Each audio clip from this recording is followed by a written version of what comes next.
Are you visiting Korea for the first, second, third, fourth, or fifth time? Would you like to know how to avoid looking like a tourist? I mean, there's nothing wrong with being a tourist, but occasionally it's just better to not look like one. Here are 10 things on how to avoid looking like a tourist when visiting South Korea.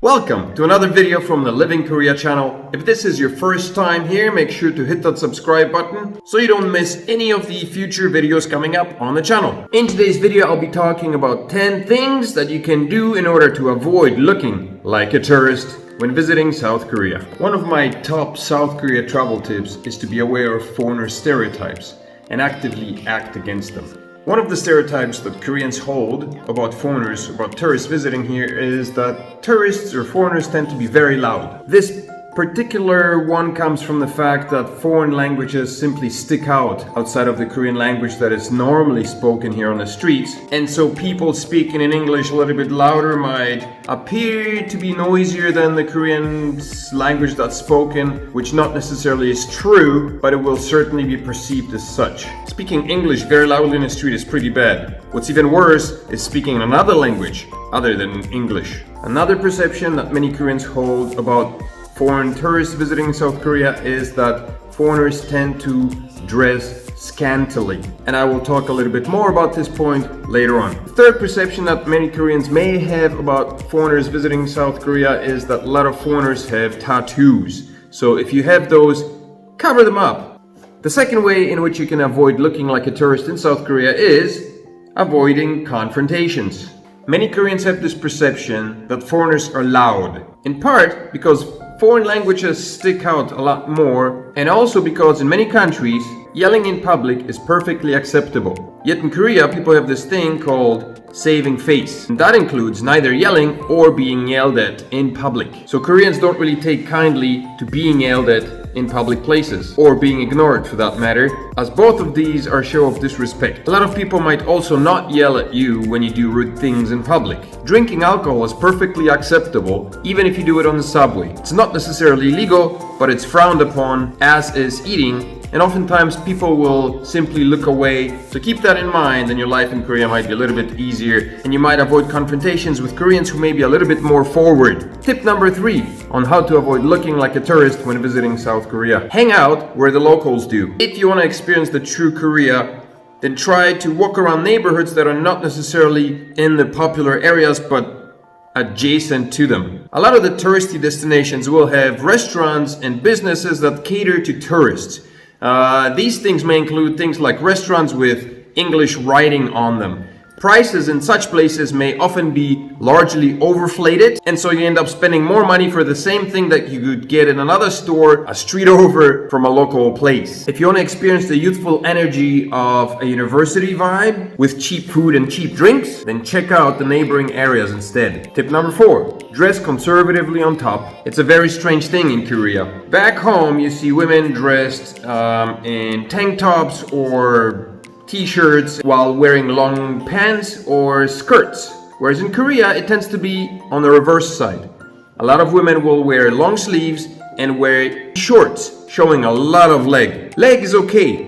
Cleavage and arms are frowned upon. For women, short shorts and shirts are all the rage, and long skirts rather than leggings or pants. Men tend to wear jeans or slacks at all times, and you will not find too many guys wearing sweatshirts or shorts. As I mentioned, showing cleavage or collarbones for women is a no-no. You can do it, but expect to receive a lot of unnecessary attention, if you know what I mean. Number 5, take off your shoes. And this is a weird one. I've been in Korea for so long that not taking off shoes in a restaurant that requires you to take off, or even coming into a home and not having to take off your shoes, is a very strange concept for me. I watched a stand-up comic just the other day who was talking about his experience visiting some family friends, and they came to their house and the friends asked him to take off their shoes. And this particular comic was appalled by the idea that he had to take off his shoes.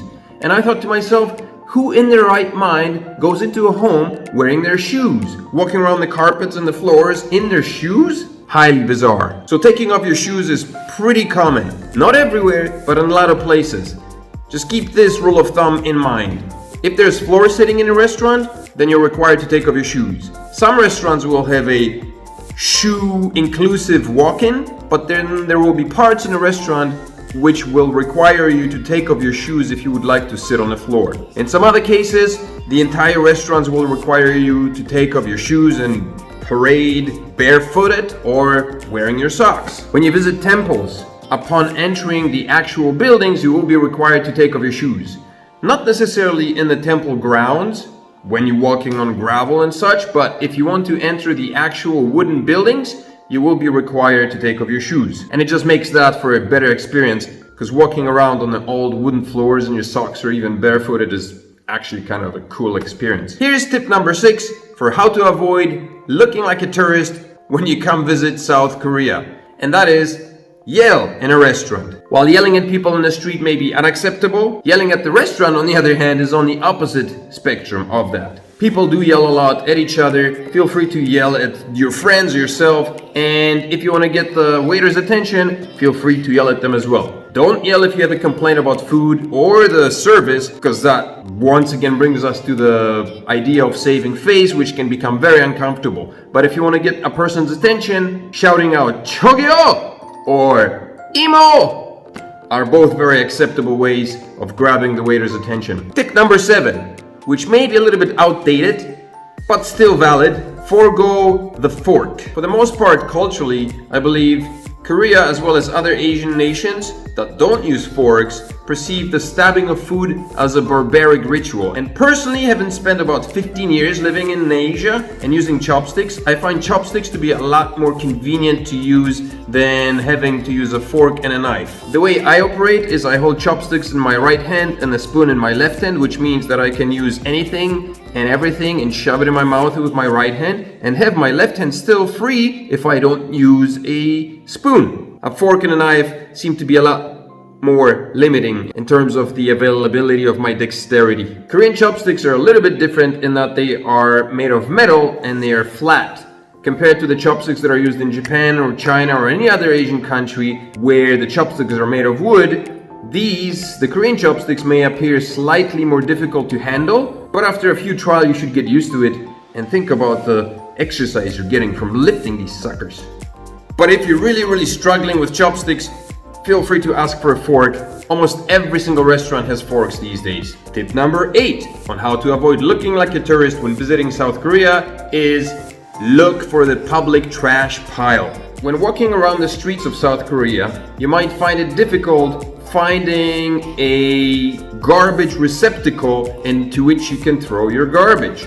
Restaurants will have their garbage receptacles and stores will have their garbage bins, but outside on the streets, you're gonna be hard pressed to find any garbage bins. But towards the evening, when stores begin to close, people will place their trash outside in a corner, on the street corner, and that's the pile you're looking for. Find a place where you can put your trash alongside with other people's trash rather than leaving it randomly on streets, and you should be fine. Tip number 9, barter. In some Asian countries, it's almost an insult not to barter.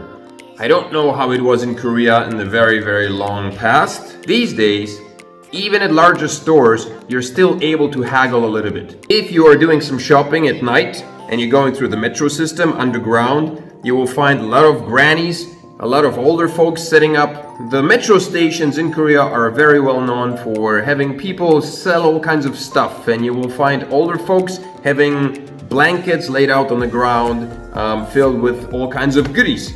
And so in these situations, it's often recommended that you do haggle, because these goods are oftentimes sold for inflated prices and you'd be paying twice as much as you would at another store if you don't haggle. And tip number 10, probably the most important one: just because it's a city, it doesn't mean it's your city. It's a different country, it's a different city.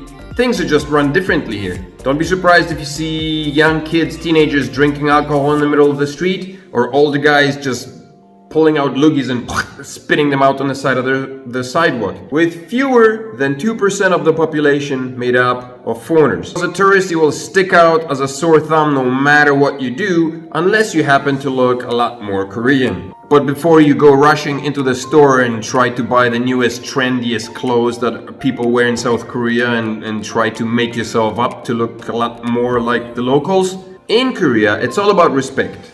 So if you can show people that you're respectful of their culture, you'll become as invisible as you can possibly be.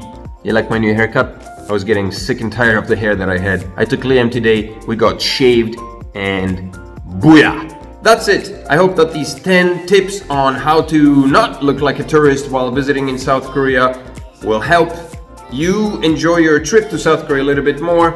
Remember, if you like this video, then please give us a thumbs up, hit the subscribe button, come back for another video. Stay tuned.